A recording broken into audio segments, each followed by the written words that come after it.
I didn't slash her tires. I didn't scream at her front door at 3 a.m. like a desperate ex.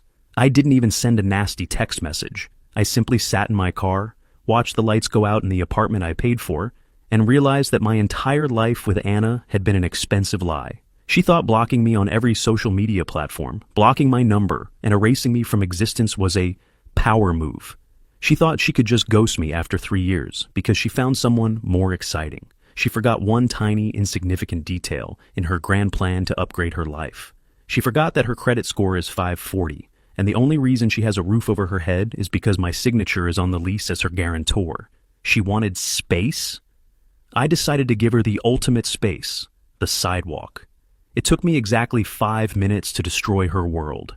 I drove home in silence, the kind of cold, deafening silence that rings in your ears when your adrenaline is maxed out.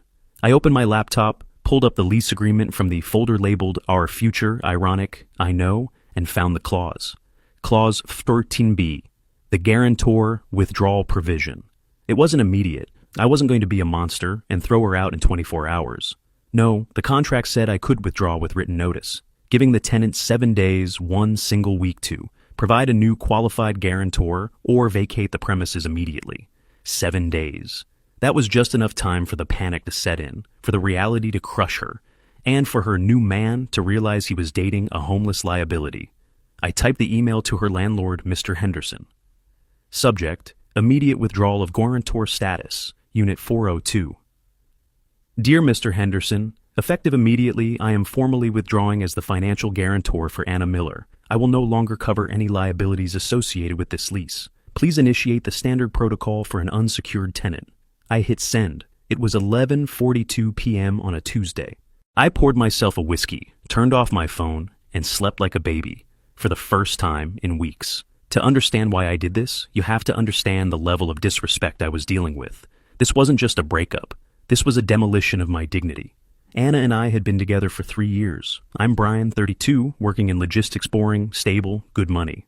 Anna, 26, was an aspiring lifestyle coordinator, which basically meant she worked part-time at a boutique and spent the rest of the time curating her Instagram feed. I didn't mind. I loved her. I wanted to take care of her.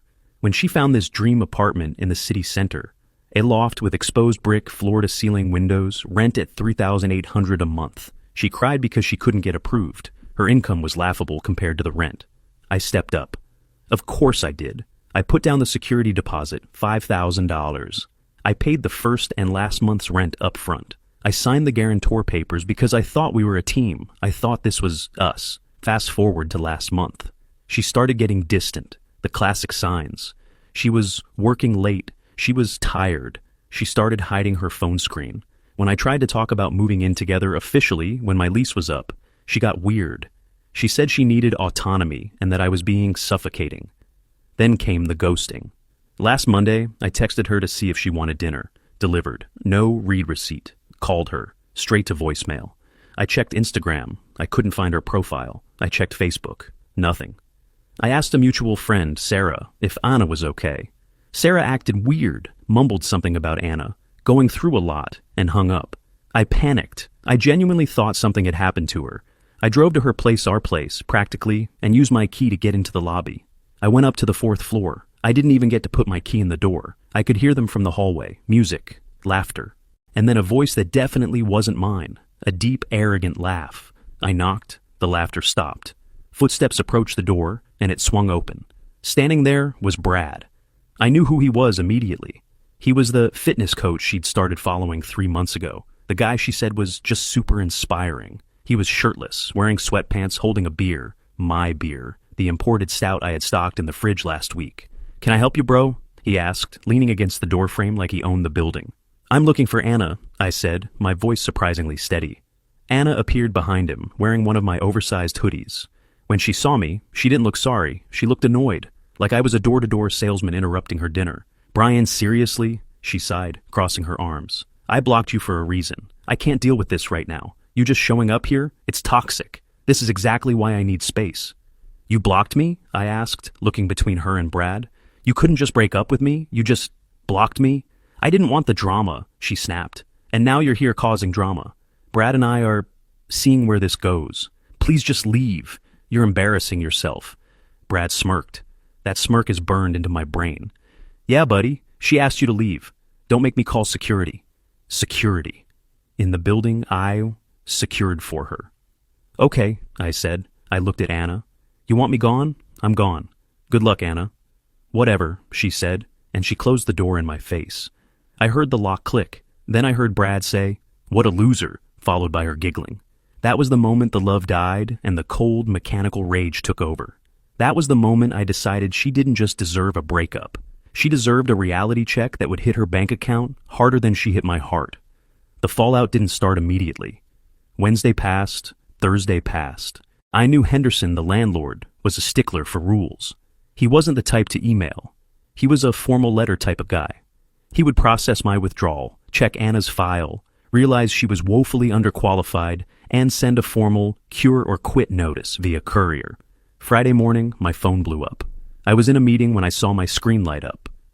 Anna, blocked. It went to voicemail, then again. Then a text from a number I didn't save, probably Brad's phone. Then Sarah, the friend who lied to me.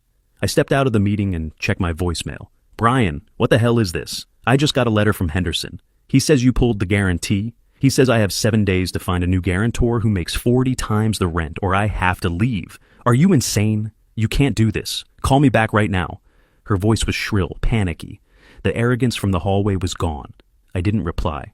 An hour later, an email from her. Subject, you are ruining my life. Brian, I don't know what kind of sick game you're playing, but this isn't funny. My parents can't sign for me. Their credit is maxed out. You know that. You promised you'd help me with this place. You're making me homeless because I moved on? That is financial abuse. Fix this now, or I'm telling everyone what a psycho you are. I laughed out loud in the office break room. Financial abuse. The audacity was breathtaking. Then came the message from Brad. He texted me from his number. Yo, man, low blow. You're messing with a girl's housing situation. That's weak. Be a man and handle your heartbreak without being a bitch. Put your name back on the paper. We can talk about you getting your deposit back later, but don't kick her out. I finally responded. Not to her, to him. Brad, since you're the man of the house now, surely you can sign as the guarantor? The rent is $3,800. You need to show proof of income, roughly 150 $150 a year. If you can't afford it, maybe you guys shouldn't be living there. Not my problem anymore. He didn't reply. I knew why. Brad was a fitness influencer with 4,000 followers and a leased BMW. He probably didn't have $500 in his savings account, let alone the credit history to back a luxury loft. Saturday came, and the clock was ticking. She had until Tuesday to fix it or get out. The text shifted from anger to bargaining. Anna, Brian, please, I'm sorry about how it happened. I was just scared to hurt you. Can we meet for coffee? I miss you.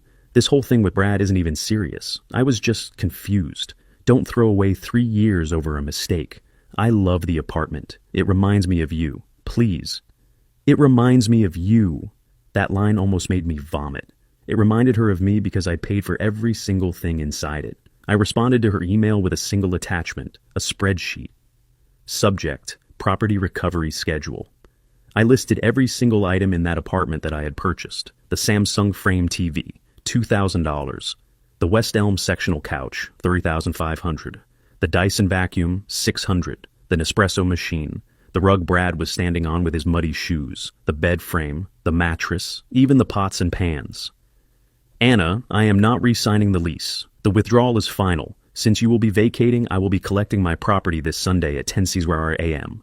I have attached receipts for every item listed. Have the door unlocked, or I will bring the police for a civil standby to ensure I can retrieve my belongings without incident. The threat of the police shut her up. She knew she couldn't win this. Sunday morning was the climax. I rented a U-Haul and brought 2 of my biggest buddies from the warehouse, Mike and Dave. We pulled up to the building at 9:55 a.m. When I walked in, the apartment was a wreck. Boxes were half-packed. Anna was sitting on the floor, crying. Brad was leaning against the kitchen island, trying to look tough, but he wouldn't make eye contact with Mike or Dave. You're actually doing this? Anna sobbed, looking up at me with mascara running down her face. You're taking the bed? Where am I supposed to sleep for the next 2 days? Ask Brad, I said, not missing a beat. Brad looks like a resourceful guy. Maybe he has an air mattress. I pointed at the couch. Mike, Dave, grab that first. Be careful with the corners. We stripped the place. It was surgical. I didn't scream. I didn't break anything. I just reclaimed my life piece by piece. Brad tried to stop me when I went for the TV. "Bro, come on, the game is on later," he muttered, stepping in front of the wall mount. I stopped and looked him dead in the eye. "Brad, this TV costs more than your car payments. Step aside, or I add assault to the police report I'm happy to file right now." He stepped aside. He was a coward. They always are. As we were hauling the mattress out to the elevator, the neighbors were watching. I saw Mrs. Gable from 403 peeking out. Anna was mortified. She stood in the empty living room, which was now just a wood floor and an echo, and screamed at me. "I hope you die alone. You're a bitter, sad old man. You bought all this stuff to buy my love anyway." I turned back at the door, holding the last box, my collection of vinyl records she claimed to love, but never listened to. "I didn't buy your love, Anna," I said calmly. "I rented it, and the lease is up." The door clicked shut, but I wasn't done. The financial knife had to be twisted one last time. She moved out on Tuesday. She had to. She had nowhere else to go and no one to sign for her. She ended up crashing on Brad's couch in his studio apartment, which I heard from Sarah is a cramped basement suite that smells like damp gym clothes. Paradise. A month later, I got the final statement from the landlord. Because she had broken the lease early, forced eviction essentially, there was a penalty fee of 2 months' rent plus damages. The deposit I had paid, the $5,000, was swallowed whole by the landlord to cover the broken lease fee and the cleaning costs, but it wasn't enough. There was still a balance owing of $2,400 for the remainder of the lease break penalty, and some damage to the hardwood floors, scratches from where I assumed they dragged their own crap out. Since I was no longer the guarantor, the debt was solely in her name. But the landlord sent me the check for the remainder of the deposit, which was $0. In fact, he sent a bill for the overage.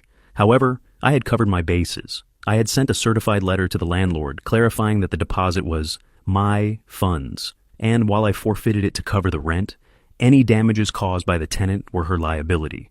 I decided to sue her in small claims court, not for the rent. I let that go as the cost of a lesson learned, but for the $5,000 deposit that was used to pay her debt.